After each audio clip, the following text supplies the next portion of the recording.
Open Road Infinity, now in Langley.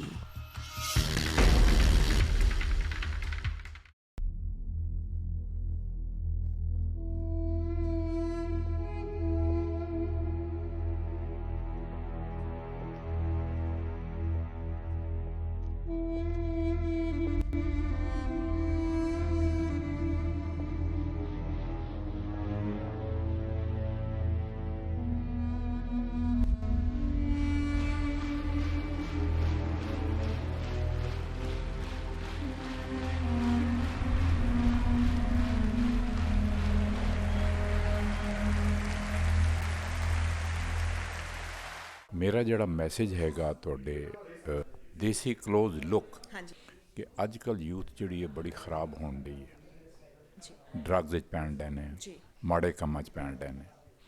ਅਤੇ ਇਹ ਜਿਹੜੇ ਬੱਚਿਆਂ ਨੂੰ ਤੁਸੀਂ ਜਨਮ ਦਿੱਤਾ ਹੈ, ਇਹ ਮਾਂ ਪਿਓ ਦਾ ਫਰਜ਼ ਬਣਦਾ ਹੈ ਕਿ ਉਹਨਾਂ ਬੱਚਿਆਂ ਦਾ ਜੀਵਨ ਜਿਹੜਾ ਹੈ ਠੀਕ ਜਗ੍ਹਾ 'ਤੇ ਲਾਉਣ, ਕਿਉਂਕਿ ਅਗਰ ਮਾਂ ਪਿਓ ਇੰਟਰਸਟ ਨਹੀਂ ਲੈਣਗੇ ਉਹਨਾਂ ਦੇ ਜੀਵਨ ਦੇ ਵਿੱਚ। ਹੁਣ ਮੇਰਾ ਬੇਟਾ ਤੁਹਾਨੂੰ ਮੈਂ ਦੱਸਿਆ ਸੀ, ਰਾਤੀ ਵੀ ਜ਼ਿਕਰ ਕੀਤਾ ਸੀ, ਉਹ ਗੋਲਫ ਖੇਡਣਾ ਚਾਹੁੰਦਾ ਸੀ, ਮੈਂ ਉਹਦੇ ਨਾਲ 24 ਘੰਟੇ ਲੱਗਾ ਰਿਹਾ, ਉਹਨੂੰ ਮੈਂ ਗੋਲਫ ਵਿੱਚ ਪਾ ਦਿੱਤਾ, ਕਰਾਇਆ। ਇਸੇ ਤਰੀਕੇ ਨਾਲ ਜਿਸ ਬੱਚੇ ਨੂੰ ਤੁਸੀਂ ਜਨਮ ਦਿੱਤਾ ਹੈ, ਤੁਹਾਡਾ ਫਰਜ਼ ਬਣਦਾ ਹੈ ਕਿ ਉਹਨਾਂ ਬੱਚਿਆਂ ਦਾ ਜੀਵਨ ਬਣਾਉਣਾ। ਔਰ ਇਹ ਨਹੀਂ ਕਿ ਪੜ੍ਹਾਈ ਕਰਾਉਣੀ ਹੈ, ਪੜ੍ਹਾਈ ਦੇ ਨਾਲ ਨਾਲ ਫਿਜ਼ੀਕਲੀ ਫਿਟ ਰੱਖਣਾ ਵੀ ਬੱਚੇ ਨੂੰ ਬਹੁਤ ਜ਼ਰੂਰੀ ਹੈ। ਕੋਈ ਹਾਕੀ ਖੇਲੇ, ਕੋਈ ਫੁੱਟਬਾਲ ਖੇਲੇ, ਕੋਈ ਐਥਲੈਟਿਕ ਜਾਏ, ਕਿਸੇ ਪਾਸੇ ਜਾਏ, ਪਰ ਉਹਨਾਂ ਕੰਮਾਂ 'ਚ ਪਾਓ ਬੱਚਿਆਂ ਨੂੰ ਤਾਂ ਕਿ ਬੁਰੇ ਕੰਮਾਂ 'ਚ ਨਾ ਜਾਣ, ਡਰੱਗਸ ਨਾ ਪੈਣ। ਅਤੇ ਇਹ ਮਾਪਿਆਂ ਦਾ ਫਰਜ਼ ਬਣਦਾ। ਮੇਰਾ ਮੈਸੇਜ ਉਹੀ ਉਹਨਾਂ ਨੂੰ ਕਿ ਆਪਣੇ ਬੱਚਿਆਂ ਦੀ ਲਾਈਫ ਬਣਾਓ। ਅੱਜ ਮਿਲਖਾ ਸਿੰਘ ਦੀ ਜ਼ਿੰਦਾ ਮਿਸਾਲ ਤੁਹਾਡੇ ਸਾਹਮਣੇ ਕਿ ਮਿਲਖਾ ਸਿੰਘ ਨੂੰ ਇਹ ਨਹੀਂ ਸੀ ਪਤਾ ਕਿ 400 ਮੀਟਰ ਕੀ ਹੁੰਦਾ ਹੈ। ਮਿਲਖਾ ਸਿੰਘ ਨੂੰ ਇਹ ਨਹੀਂ ਸੀ ਪਤਾ ਕਿ 100 ਮੀਟਰ ਕੀ ਹੁੰਦਾ ਹੈ, ਓਲੰਪਿਕ ਗੇਮਸ ਕੀ ਹੁੰਦੀਆਂ ਨੇ, ਏਸ਼ੀਅਨ ਗੇਮਸ ਕੀ ਹੁੰਦੀਆਂ, ਕੁਛ ਨਹੀਂ ਪਤਾ। ਪਿੰਡ ਦਾ ਮੁੰਡਾ ਪਿੰਡ 'ਚ ਜਿਹੜਾ ਆਉਂਦਾ ਉਹਨੂੰ ਕੀ ਪਤਾ ਨਾ ਚੀਜ਼ਾਂ। ਮਗਰ ਦੋਸਤੋ, ਜਿਸ ਦਿਨ ਇਸ ਗੱਲ ਦਾ ਮਿਲਖਾ ਸਿੰਘ ਨੂੰ ਪਤਾ ਚੱਲਿਆ, ਮਿਲਖਾ ਸਿੰਘ ਨੇ ਕਿਹਾ ਮੈਂ ਇੰਨੀਆਂ ਤਕਲੀਫਾਂ ਜ਼ਿੰਦਗੀ ਦੇਖੀਆਂ ਨੇ, ਭੁੱਖੇ ਰਹਿ ਕੇ ਦੇਖ ਲਿਆ, ਕੱਪੜਾ ਪਾਉਣ ਨੂੰ ਨਹੀਂ ਸੀ, ਰੋਟੀ ਖਾਣ ਨੂੰ ਨਹੀਂ ਸੀ, ਤੇ ਇਹ ਤੇ ਮੇਰੇ ਲਈ ਕੁਛ ਵੀ ਨਹੀਂ ਹੈਗਾ ਮੇਰੇ ਵਾਸਤੇ। ਆਰਮੀ ਦਾ ਜੁਆਇਨ ਕੀਤੀ। ਅੱਜ ਅਗਰ ਮਿਲਖਾ ਸਿੰਘ ਦਾ ਨਾਂ ਸਾਰੇ ਦੇਸ਼ ਦਾ ਨਾਂ ਹੈਗਾ ਤਾਂ ਮੈਂ ਕਹਿੰਦਾ ਇਹਦਾ ਕ੍ਰੈਡਿਟ ਆਰਮੀ ਨੂੰ। ਔਰ ਸਭ ਤੋਂ ਪਹਿਲਾਂ ਬੱਚੇ ਮਾਂ ਪਿਓ ਦਾ ਨਾਂ ਦੇਖਣ, ਉਸ ਤੋਂ ਬਾਅਦ ਜਿਹੜੀ ਕੰਟਰੀ ਹੈ ਜਿੱਥੇ ਤੁਹਾਡਾ ਜਨਮ ਹੋਇਆ, ਤੁਸੀਂ ਇੱਥੇ ਆਏ ਹੋ, ਉਹਦਾ ਨਾਂ ਤੁਸੀਂ ਉੱਚਾ ਕਰਨਾ, ਉਸ ਦੇ ਨਾਂ ਨੂੰ ਧੱਬਾ ਨਹੀਂ ਆਉਣ ਦੇਣਾ। ਮੇਰਾ ਇਹ ਮੈਸੇਜ ਹੈ ਤੁਹਾਨੂੰ, ਕਿਉਂਕਿ ਲੋਕਾਂ ਨੇ ਜਾਨਾਂ ਕੁਰਬਾਨ ਕੀਤੀਆਂ ਨੇ, ਬੜੀ ਮੁਸ਼ਕਿਲਾਂ ਨਾਲ ਦੇਸ਼ ਨੂੰ ਆਜ਼ਾਦ ਕਰਾਇਆ, ਅਤੇ ਉਸ ਦੇਸ਼ ਦੀ ਇੱਜ਼ਤ ਰੱਖਣੀ, ਲਾਜ ਰੱਖਣੀ ਹਰ ਇੱਕ ਆਦਮੀ ਦਾ ਫਰਜ਼ ਬਣਦਾ, ਹਰ ਇੰਡੀਅਨ ਦਾ ਫਰਜ਼ ਬਣਦਾ, ਚਾਹੇ ਉਹ ਪੰਜਾਬੀ ਹੈ, ਚਾਹੇ ਕਿਸੇ ਵੀ ਜਗ੍ਹਾ ਨੂੰ ਬਿਲੋਂਗ ਕਰਦਾ। ਜਿਨ੍ਹਾਂ ਲੋਕਾਂ ਨੂੰ ਪਤਾ ਹੀ ਨਹੀਂ ਸੀ ਕਿ ਇੰਡੀਆ ਪਾਕਿਸਤਾਨ ਕੀ ਹੁੰਦਾ, ਕੀ ਬਣਦੇ, ਇੱਥੇ ਤਾਂ ਲੜਾਈ ਚੱਲ ਰਹੀ ਸੀ ਪ੍ਰਾਈਮ ਮਿਨਿਸਟਰਸ਼ਿਪ ਦੇ ਵਾਸਤੇ, ਨਹਿਰੂ ਜੀ ਔਰ ਜਿਨਾਹ ਦੇ ਵਿੱਚ। ਮਗਰ ਤੁਸੀਂ ਸੋਚ ਨਹੀਂ ਸਕਦੇ ਕਿ ਕਿੰਨਾ ਕਤਲੇਆਮ ਜਿਹੜਾ ਹੋਇਆ ਪਾਕਿਸਤਾਨ ਦੇ ਵਿੱਚ ਹੋਇਆ, ਔਰ ਕਿੰਨਾ ਕਤਲੇਆਮ ਜਿਹੜਾ ਇੰਡੀਆ ਦੇ ਵਿੱਚ। ਤੁਸੀਂ ਤਾਂ ਸਟੋਰੀ ਸੁਣੀ ਹੈ ਨਾ, ਤੁਸੀਂ ਦੇਖਿਆ, ਮੈਂ ਸਭ ਕੁਝ ਅੱਖਾਂ ਨਾਲ ਦੇਖਿਆ। ਮੈਂ 17-18 ਸਾਲ ਦਾ ਸੀ ਜਦ ਪਾਕਿਸਤਾਨ ਬਣਿਆ। ਗਲੀਆਂ ਦੇ ਉੱਤੇ ਖੜੇ ਹੋ ਕੇ ਪਹਿਰੇ ਦਿੱਤੇ, ਨੰਗੀ ਤਲਵਾਰ ਲੈ ਕੇ ਪਹਿਰੇ ਦਿੱਤੇ, ਤੇ ਉਹ ਲੋਕ ਵਿਚਾਰੇ ਮਾਰੇ ਗਏ ਜਿਨ੍ਹਾਂ ਨੇ ਕਿਹਾ ਅਸੀਂ ਆਪਣਾ ਧਰਮ ਨਹੀਂ ਛੱਡਣਾ, ਕਸਮਾਂ ਖਾਧੀਆਂ, ਤੁਸੀਂ ਜੋ ਕਰਨਾ ਕਰ ਲਓ, ਅਸੀਂ ਧਰਮ ਨਹੀਂ ਛੱਡਣਾ। ਸਾਰੇ ਵੱਢੇ ਗਏ, ਮਾਰੇ ਗਏ। 3-4 ਹਜ਼ਾਰ ਆਦਮੀ ਸਾਡੇ ਪਿੰਡ ਦੇ ਕਤਲੇਆਮ ਹੋਇਆ। ਕੁੱਤੇ ਔਰ ਗਿਰਜਾਂ ਜਿਹੜੇ ਸੀ ਉਹ ਲਾਸ਼ਾਂ ਖਾ ਰਹੇ ਸੀ, ਲਾਸ਼ਾਂ ਸਾਰੀਆਂ ਪਈਆਂ ਸੀ। ਉਹ ਚੀਜ਼ਾਂ ਮੈਂ ਦੇਖੀਆਂ ਨੇ, ਤੁਸੀਂ ਨਹੀਂ ਦੇਖੀ। ਜਦ ਮੈਂ ਦਿੱਲੀ ਰੇਲਵੇ ਸਟੇਸ਼ਨ ਤੇ ਆਇਆ, ਕੱਲਾ ਪਿਆ ਉੱਥੇ, ਰੋਟੀ ਖਾਣ ਨੂੰ ਨਹੀਂ, ਕੱਪੜਾ ਪਾਉਣ ਨੂੰ ਨਹੀਂ, ਪਾਣੀ ਪੀਣ ਨੂੰ ਨਹੀਂ, ਇੱਥੇ ਲਾਸ਼ ਪਈ ਹੈ, ਇੱਥੇ ਲਾਸ਼ ਪਈ ਹੈ, ਹੈਜ਼ੇ ਨਾਲ ਲਾਸ਼ਾਂ ਪਈਆਂ ਸਾਰੀਆਂ, ਕੋਈ ਚੁੱਕਣ ਵਾਲਾ ਨਹੀਂ ਹੁੰਦਾ। ਔਰ ਜਿਹੜੇ ਅਮੀਰ ਲੋਕ ਸੀ, ਥੋੜ੍ਹੀਆਂ ਬਹੁਤ ਰੋਟੀਆਂ ਬਣਾ ਕੇ ਲਿਆਂਦੇ ਸੀ, ਔਰ ਇਸ ਤਰ੍ਹਾਂ ਰੋਟੀਆਂ ਉਹਨਾਂ ਨੂੰ ਸੁੱਟੀਆਂ ਜਿੱਦਾਂ ਕੁੱਤਿਆਂ ਨੂੰ ਸੁੱਟੀ ਦੀਆਂ। ਜਿਹਨੂੰ ਮਿਲ ਗਈ ਉਹਨੇ ਰੋਟੀ ਖਾ ਲਈ, ਸੁੱਤਾ ਪਿਆ, ਨਹੀਂ ਤਾਂ ਲੋਕ ਭੁੱਖੇ ਸੁੱਤੇ ਪਏ। ਉਹ ਚੀਜ਼ਾਂ ਮਿਲਖਾ ਸਿੰਘ ਨੇ ਦੇਖੀ ਨੇ, ਤੁਸੀਂ ਨਹੀਂ ਦੇਖੀ। ਉਹ ਉਦੋਂ ਮੈਂ ਰੋਇਆ, ਬਹੁਤ ਰੋਇਆ, ਕਿਉਂਕਿ ਮਾਂ ਬਾਪ ਨੂੰ ਯਾਦ ਕਰਦਾ ਸੀ, ਭੈਣ ਭਰਾਵਾਂ ਨੂੰ ਯਾਦ ਕਰਦਾ ਸੀ, ਕੋਈ ਹੈ ਨਹੀਂ ਸੀ ਕੋਲ।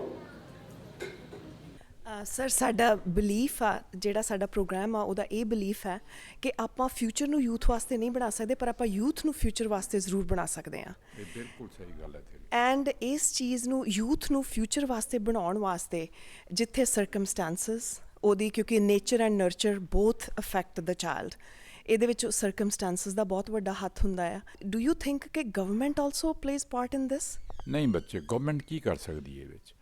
ਗਵਰਨਮੈਂਟ ਹੁਣ ਦੇਖੋ, ਸਾਡੇ ਜਿਹੜਾ ਇੰਡੀਆ ਦੇ ਵਿੱਚ ਹੈਗਾ ਸਪੋਰਟਸ ਦਾ ਸਟੈਂਡਰਡ ਉੱਤੇ ਨਹੀਂ ਆ ਰਿਹਾ। ਉਹ ਜਿਹੜੀ ਜ਼ਿੰਮੇਵਾਰੀ ਬਣਦੀ ਹੈ, ਉਹ ਜਿਹੜੀ ਇੰਡੀਅਨ ਓਲੰਪਿਕ ਐਸੋਸੀਏਸ਼ਨ ਉੱਥੇ ਹੈ, ਉਹਨਾਂ ਦੀ ਜ਼ਿੰਮੇਵਾਰੀ ਬਣਨੀ ਹੈ ਕਿ ਸਪੋਰਟਸ ਦਾ ਸਟੈਂਡਰਡ ਉੱਤੇ ਚੁੱਕਣਾ। ਅਗਰ ਅਸੀਂ ਗਵਰਨਮੈਂਟ ਨੂੰ ਬਲੇਮ ਕਰੀਏ, ਗਵਰਨਮੈਂਟ ਨੂੰ ਬਲੇਮ ਨਹੀਂ ਕਰ ਸਕਦੇ, ਕਿਉਂਕਿ ਗਵਰਨਮੈਂਟ ਜਿਹੜੀ ਹੈ ਤੁਹਾਨੂੰ ਫੈਸਿਲਿਟੀਜ਼ ਦੇ ਸਕਦੀ ਹੈ। ਉਹ ਤੁਹਾਨੂੰ ਸਟੇਡੀਅਮ ਪ੍ਰੋਵਾਈਡ ਕਰ ਰਹੀ ਹੈ, ਲੇਟੈਸਟ ਇਕੁਇਪਮੈਂਟ ਪ੍ਰੋਵਾਈਡ ਕਰ ਰਹੀ ਹੈ, ਟੀਮਾਂ ਬਾਹਰ ਜਾਂਦੀਆਂ ਨੇ, ਉਹਨਾਂ ਦਾ ਆਉਣ ਜਾਣ ਦਾ ਖਰਚਾ ਸਾਰਾ ਦੇਣ ਡਈ ਹੈ। ਅਤੇ ਗਵਰਨਮੈਂਟ ਨੂੰ ਬਲੇਮ ਤਾਂ ਮੈਂ ਤਾਂ ਕਹਿੰਦਾ, ਮੈਂ ਬਿਲਕੁਲ ਇਸ ਚੀਜ਼ ਦੇ ਹੱਕ 'ਚ ਨਹੀਂ। ਮੈਂ ਹਮੇਸ਼ਾ ਇਹ ਕਹਿੰਦਾ, ਮੈਨੂੰ ਸਾਰੇ ਜਿਹੜੇ ਵੀ ਪ੍ਰੈਸ ਵਾਲੇ ਮਿਲਦੇ ਨੇ ਉਹ ਕਹਿੰਦੇ ਜੀ ਗਵਰਨਮੈਂਟ ਕੁਛ ਨਹੀਂ ਕਰ ਰਹੀ। ਉਹ ਮੈਂ ਕਿਹਾ ਗਵਰਨਮੈਂਟ ਨੇ ਕੀ ਕਰਨਾ? ਜੋ ਵੀ ਸਪੋਰਟਸ ਦਾ ਸਟੈਂਡਰਡ ਉੱਤੇ ਚੁੱਕਣਾ ਹੈ, ਉਹ ਇੰਡੀਅਨ ਓਲੰਪਿਕ ਐਸੋਸੀਏਸ਼ਨ ਦੀ ਡਿਊਟੀ ਬਣਦੀ ਹੈ, ਉਹਨਾਂ ਨੇ ਚੁੱਕਣਾ।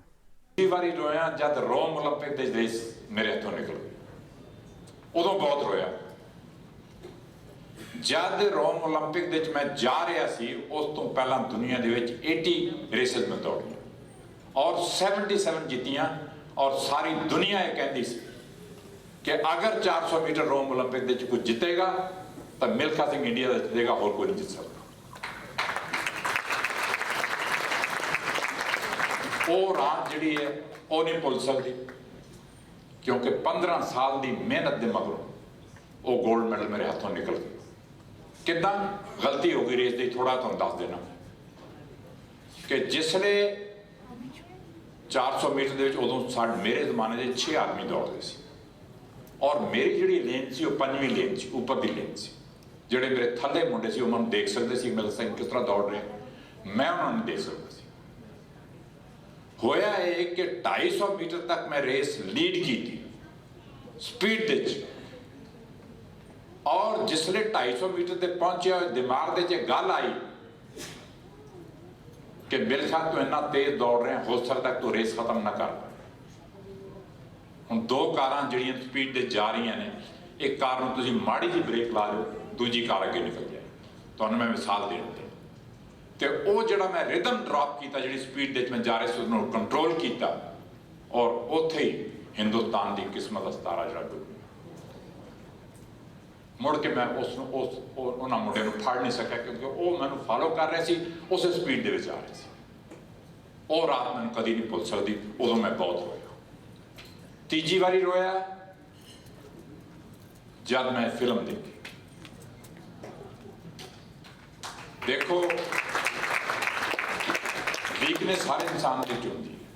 ਜਿੰਨੇ ਲੋਕ ਤੁਸੀਂ ਬੈਠੇ ਹੋ ਇੱਥੇ, ਸਾਰਿਆਂ 'ਚ ਕੋਈ ਨਾ ਕੋਈ ਵੀਕਨੈਸ ਹੈਗੀ, ਮਗਰ ਕੋਈ ਵੀ ਆਪਣੀ ਵੀਕਨੈਸ ਜਿਹੜੀ ਉਹ ਕਰਟਨ ਤੇ ਨਹੀਂ ਲਿਆਉਣਾ ਚਾਹੁੰਦਾ। ਮੇਰੀ ਮਿਸਿਸ ਇੱਥੇ ਬੈਠੇ ਨੇ, 4-5 डायरेक्टर आए बॉम्बे तो कि मिल्खा जी हम आप पे फिल्म बनाना चाहते हैं, हमने आपकी स्टोरी पढ़ी। मैं दिल्ली सोचा, मैं कि इन्होंने फिल्म बनानी, किस तरह की बनानी। मगर जो फरहान अख्तर ने काम किया, जो ओम प्रकाश मेहरा ने डायरेक्ट किया फिल्म, अज सारा हिंदुस्तान कहता है कि इहो जी फिल्म असीं कदी नहीं देखी। इस फिल्म ने आने वाली जनरेशन में इन्ना इंस्पायर किया, चुक्या उत्ते।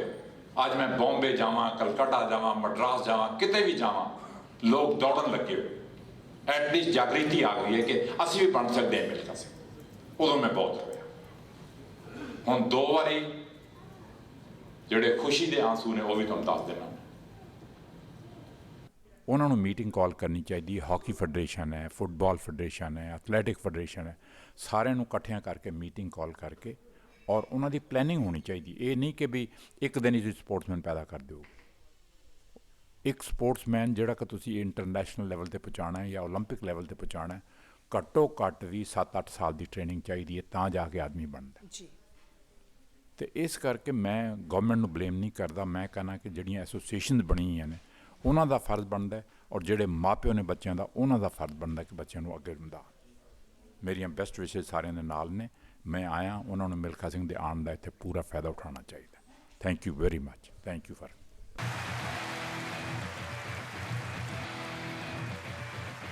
जिंदा है तो प्याला पूरा भर दे।